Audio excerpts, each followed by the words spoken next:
Look at those flat calm conditions.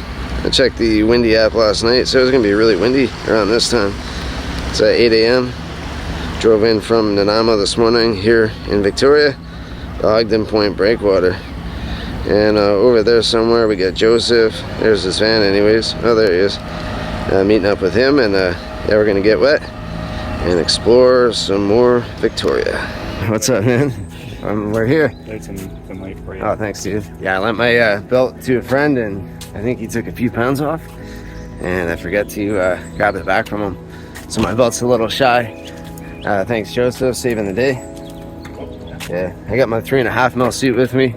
Water temperature is quite warm. Hopefully it'll do. It's like 30 degrees out today. I think I'll be all right. Hello. Hi. She was laughing at me, talking on camera. Oh yeah, that happened. Figured I'd say hi. Some people do that still. Some people are like, oh yeah, this is 2023. Yeah, right. Yeah. I like your educational stash. Some dive books. You need the seaweed one, man. Or do you have it? The what? The seaweed one. Yeah, I like the seaweed one. Yeah. What a gorgeous morning. I really was not expecting this. I knew it was gonna be hot and sunny, but I was expecting a gale. Yeah. All we gotta do is cross our fingers for the fizz. It's looking decent. Right off the breakwater though. Time will tell. Did you look at all that kelp? I don't think I've dove in a kelp bed yet this year. The spots that I would normally go to don't seem to be growing any. A, urchins. B, really warm water temperatures. You get to see the sun pouring in through the golden ribbons. Yeah, you can't beat it. You could dive this spot probably every single day for 365 days, whole entire year straight, and still be able to explore new coast. Dips down to, I don't know, 15, 20 meters at the end there, I think. So many different depths to explore too. I don't wish I lived in Victoria. I live in Nanaimo, but I wish I could spend a week in Victoria and just dive here every day and really get a sense for the best spots to explore at this spot. If that makes any sense. Just rambling here. I'm gonna get my gear on. I'm itching to get in. I think Slack's in less than an hour, so we timed this perfect. Quick shout out to Joseph, aka Sharing the Wild on YouTube, for always being keen on getting out for a dive. He's got some wicked dive content on his channel. Go give it a peek. I'll leave a link in the description. The conditions were truly phenomenal, hardly a ripple in the water, and the currents were barely moving. The visibility was pretty good, besides the large particulate matter floating around in the water column. Right off the bat, we were seeing schools of black rockfish and gardens of anemone at depth. There were some yellowtail hanging around too. These guys are underrated. They're some of my favorite fish to see locally. They sure do stand out.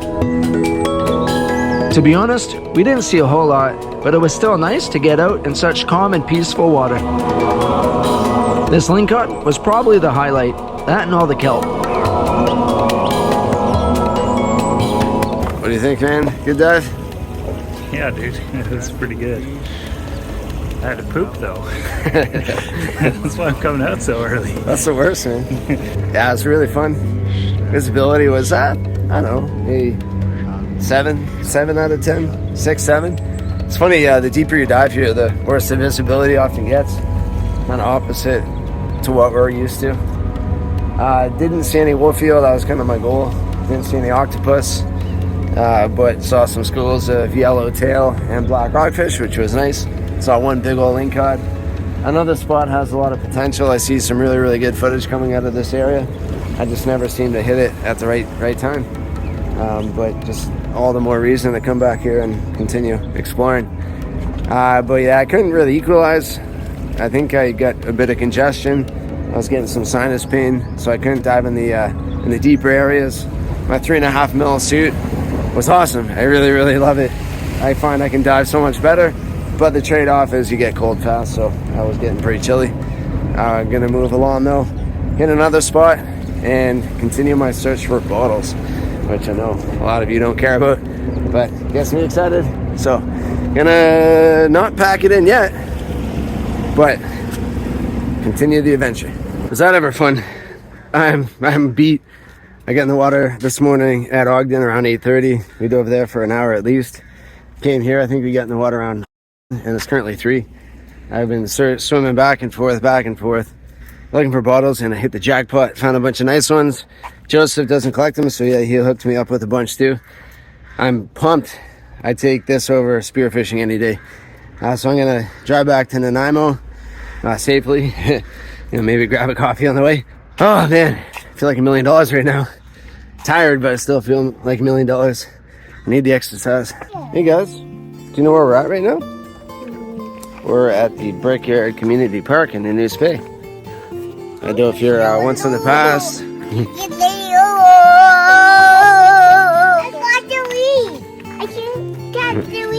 Yeah, I don't know if you're once in, I think it was November. It was like extremely cold. The water temperature was still really, really down. I guess finally got down that time of year. But I came here with the kids. It's really windy, so this spot had a bit of protection. Probably gonna dive and look for some crab. They say, watch out, baby. You're gonna hit me. So yeah, don't expect to see too much, but at least they get wet. The spot looks a lot different in the summertime. It's really, really gorgeous. I should explore around here a bit more. We tried to get to another spot, but opted out of it. Probably not as scenic as this one. A lot of Nanoose Bay is the military training area or zone, so no access to the public. But I'm sure there's a lot of neat dive spots that have rarely been explored, at least since the closures in there. Owl. You see an owl? I see owls too. I see owls too. I see one there, and I see another one right over there.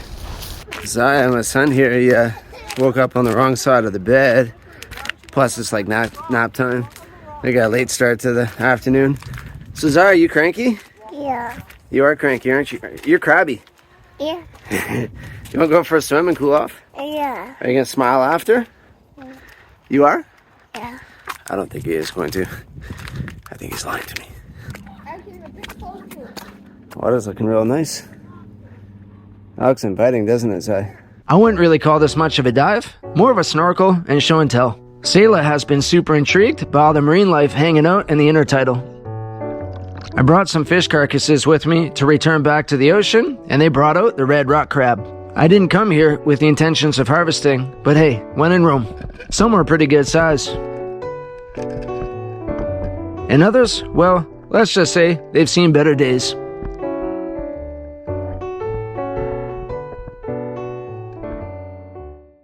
I'm not entirely sure how this happened, but Sayla turned 4 years old today. Craziness. Been a fun day already. Woke up somewhat early. Sayla was all excited. Sang her happy birthday in bed, and she got some presents. Some plastic junk that will make its way to the landfill, but she's happy with it. Not trying to be too cynical. We drove out to the Coombs market, and the kids both ran around and had a blast. Jasmine got some food, and the kids played on the statues. And from there, we got some donuts. They get really good donuts there. We got 1 or 2 each. And now we're here at the Butterfly World. Such a rad spot. We come here almost every year. I think the last 3 years I've done a video. But the kids love it. Took Sayla here for her birthday, trying to make her feel special. Gonna explore around here, and then not sure what the afternoon has in store. It's only 10 a.m. right now, and we've done a lot. Happy birthday to you. Let's see it. Need help? Keep blowing. Blow. Let's see it, buddy. Let's see it, Zay. 1, 2, 3. You're not gonna jump? And I did it. Good job. You did it, Sayla. Happy birthday, little girl.